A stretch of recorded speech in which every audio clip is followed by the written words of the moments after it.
I'm Alessandra, I am Sebastian. and this is the second episode of the QCAT podcast, where we talk about innovation, technology, and the future in smart cities.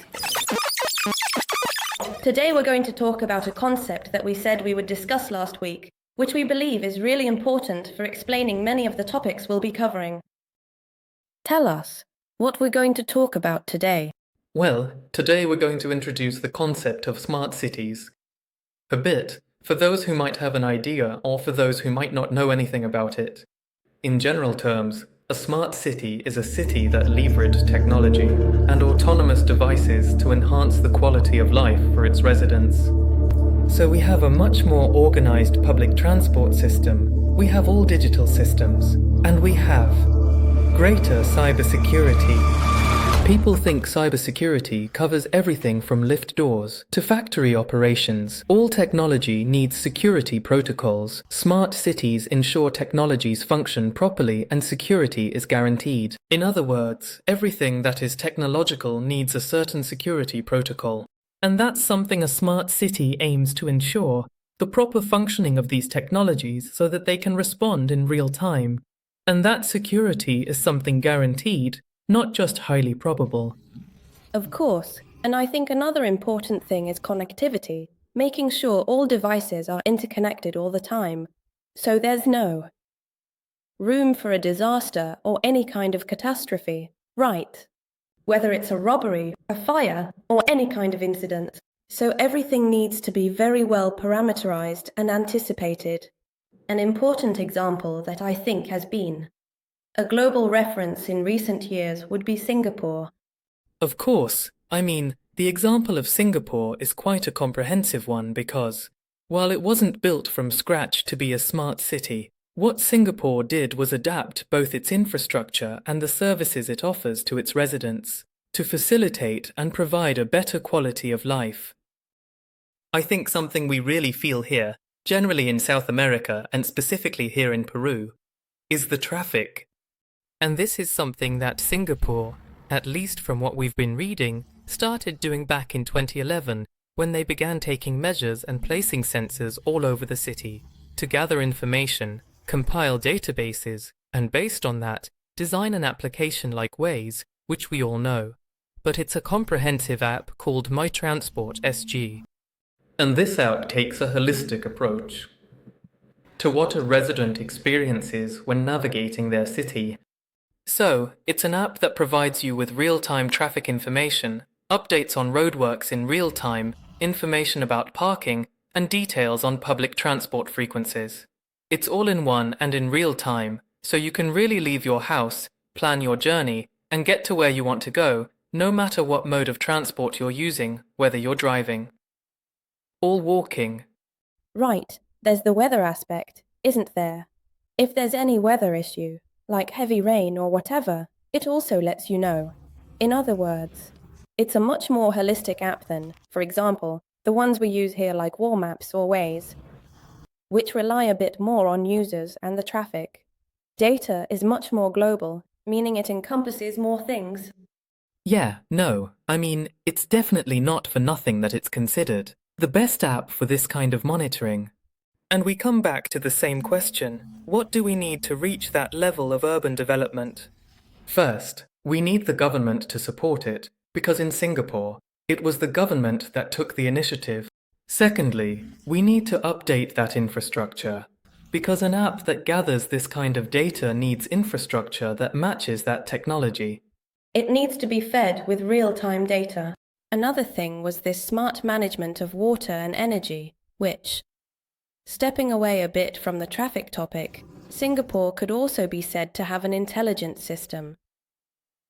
Regarding sustainability, they have sensors and various ways to detect leaks and broken pipes, and, even for lighting, all of this ties into sustainability. So, smart lights that turn off, traffic lights that operate intelligently and automatically. So, I think they've taken the issue of implementing these aspects very seriously for the city and its overall functioning, not just traffic. and I find that really interesting. Yeah, no, and I mean, really.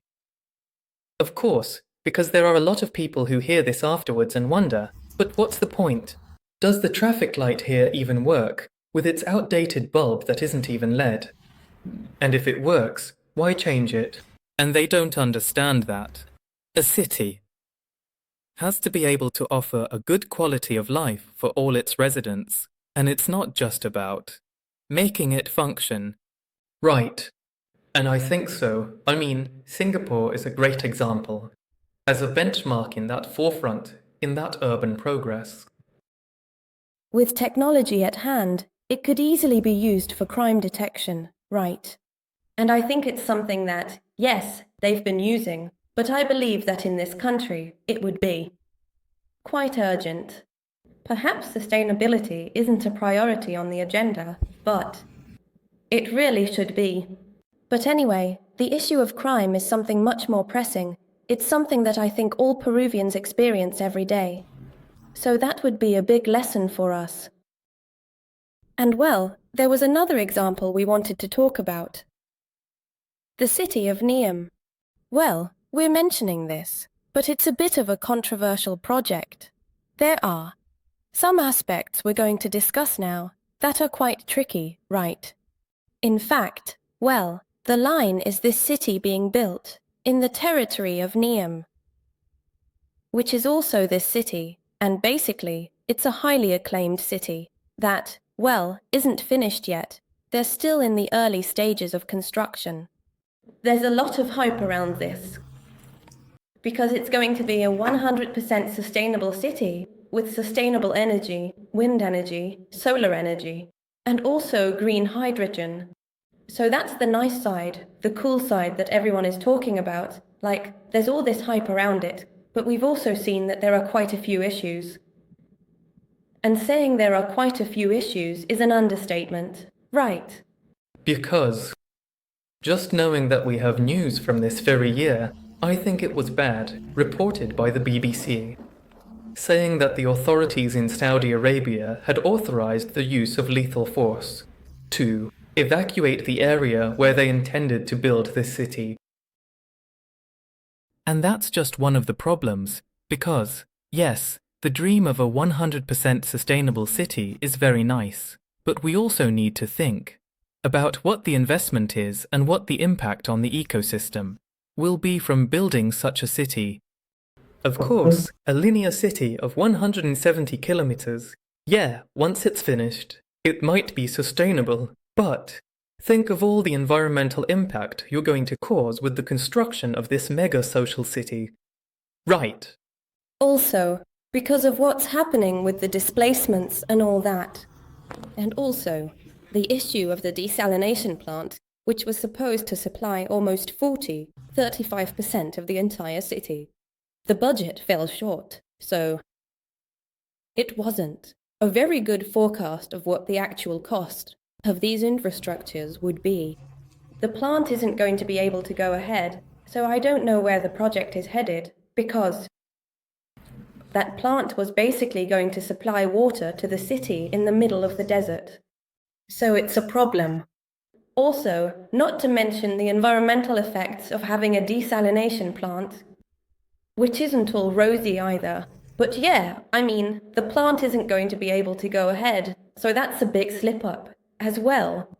And the number of people it was supposed to supply, which was over 15 million, now they've said it could only be for 300,000 people.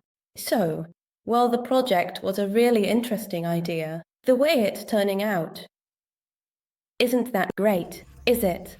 And it doesn't reflect very well on their management or their government either.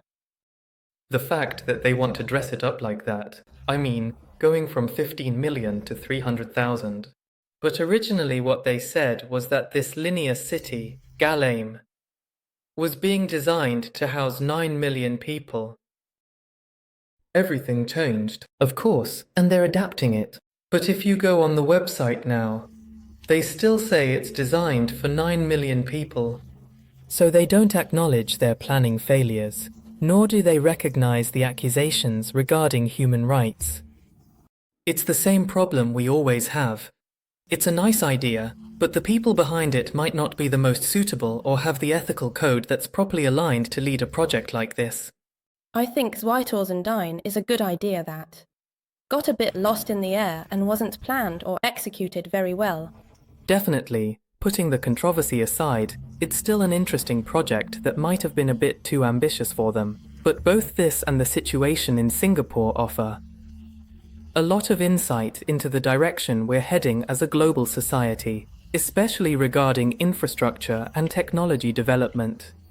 And it also helps us a little to realize what we are missing, because here I feel that we are quite a few years behind, and we have projects like the megaport, we have projects like the expansion of the airport, and we are still lacking an urban infrastructure that is on par. Of course, yes. Well, I think we'll wrap it up for today. This has been the second episode, and well, we'll see you in the next one. Right.